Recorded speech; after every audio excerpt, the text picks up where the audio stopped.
Our channel the food Hunter. তো আজকে আমরা চলে এসেছি আবার একটা নতুন ব্লগ নিয়ে, স্ট্রিট ফুড সিরিজের এটা সেকেন্ড ব্লগ। আমরা চলে এসেছি আজকে রানীকুঠিতে রতন বিরিয়ানি সেন্টারে। ঠিক আছে, আমি অর্পিতা, আমি শ্রদ্ধা। এটা হচ্ছে নিউ প্রাইস চার্ট এনাদের। তো দেখতেই পাচ্ছ এটা খুবই রিজনেবল দাম অন্য সব জায়গার থেকে, আর কোয়ালিটিও খুব ভালো শুনেছি। আজকে খেয়ে দেখবো কিরকম। ইনি আর এনার বাবাই দোকানটা চালায়। কি পাওয়া যায়? মটন বিরিয়ানি, চিকেন চাপ, চিকেন কষা। আর প্রাইসগুলো একটু বলো। মটন বিরিয়ানি 160 টাকা ফুল প্লেট, একটা ডিম, একটা আলু, একটা মাংস। আর চিকেন বিরিয়ানি 130 টাকা, সেম আছে, একটা মাংস, একটা ডিম, আমরাই। আর আমাদের স্পেশাল হয়, স্পেশালের মটন দাম আছে 290 টাকা। ডাবল মটন, একটা ডিম, একটা আলু, রাইসের কোয়ান্টিটি বেশি থাকে। ওই চিকেনটাও সেম আছে, ওটা হচ্ছে 240 টাকা। আচ্ছা। আর চিকেন চাপ আছে আমাদের 80 টাকা, একটা ডাউন স্টিক থাকে বড়। আর চিকেন কষা আছে আমাদের 2 পিস থাকে, একই দাম 80 টাকা। আচ্ছা, আর তোমাদের কটা থেকে কটা দোকান খোলা? সকাল 11:30 দিয়ে রাত 9টা অবধি কন্টিনিউ চলতে থাকে। বিরিয়ানি শব্দটা উচ্চারণ করলেই থুরির শব্দটা উচ্চারণ শেষ করার আগেই জিভে জল ভরে আসে। এটা অবশ্য বাঙালির সহজাত বৈশিষ্ট্য। তবে কলকাতা তথা ভারতবাসীর বিরিয়ানির প্রতি প্রেম একটা গুরুত্বপূর্ণ বিষয়। তবে সেই প্রেম টেম যাই হোক না কেন, আসল কথা হলো এই বিরিয়ানি নামক খাবারটি আমাদের হেসেলে ঢুকলো কোথা থেকে। তোমরা কেউ জানো? যদি জানো তো কমেন্টে জানিও।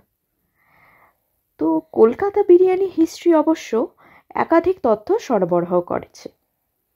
কোনটা ছেড়ে কোনটা নেবেন তাই নিয়েই আবার দ্বন্দ্ব না লাগে।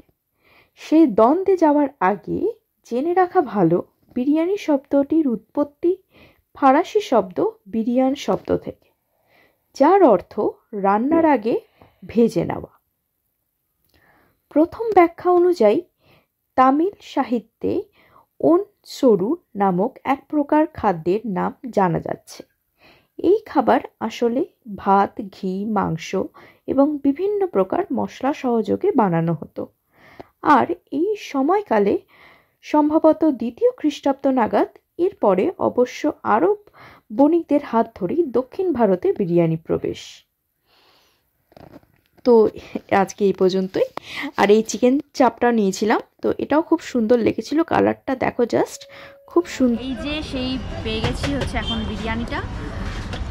তো এখন তোমাদের খেয়ে জানাবো যে কেমন লাগে। মাটনের পিসটা জাস্ট অসাধারণ দিয়েছে। জাস্ট দেখো কত বড় পিস, জাস্ট অসাধারণ পিসটা। এটা হচ্ছে নল্লির পিস, খুব সুন্দর দিয়েছে। আর এবারে আর একটা হচ্ছে ডিম দিয়েছে, আর একটা হচ্ছে তোমার এই আলু। তো খেয়ে দেখি কেমন লাগছে।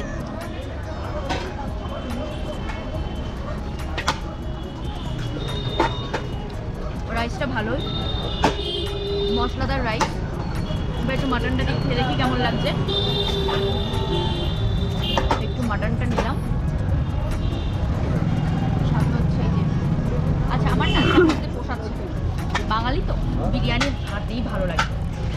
সো আমি একটু এই পেঁয়াজটা নিলাম, পেঁয়াজ আর শসা দিয়ে খাবো।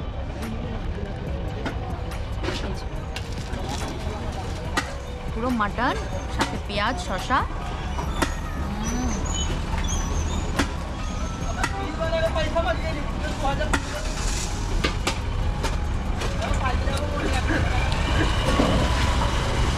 মাটনটা একেবারে জুসি, একেবারে টেন্ডার। দেখো মাটনটা জাস্ট এরকম, দেখো কত নরম মাটনটা, অসাধারণ। মাটনের পিসটা একেবারে অসাধারণ, মানে টানলেই খুলে যাচ্ছে। দেখো জাস্ট হেভি সুন্দর।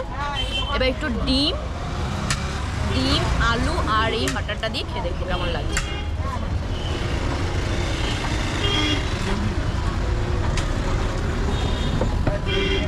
আমরা একটু চিকেন চাপটাও নিয়েছি, তো একসাথে খেয়ে দেখবো কেমন লাগছে।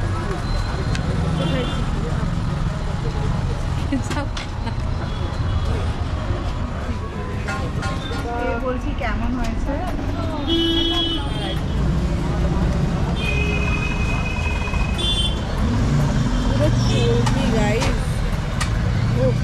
হেভি পিস, হেভি হেভি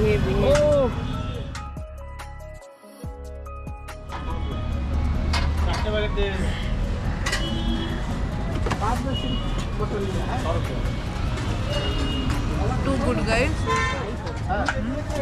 তিনটে মটন এক জায়গায় করবি, একটা মটন দিয়ে করবি আমার। আর কটা আছে দেখ, ভালো করে দিবে। 480। নেক্সট একটা চিকেন হবে পার্সেল। চাপটা খুব ভালো গাইস।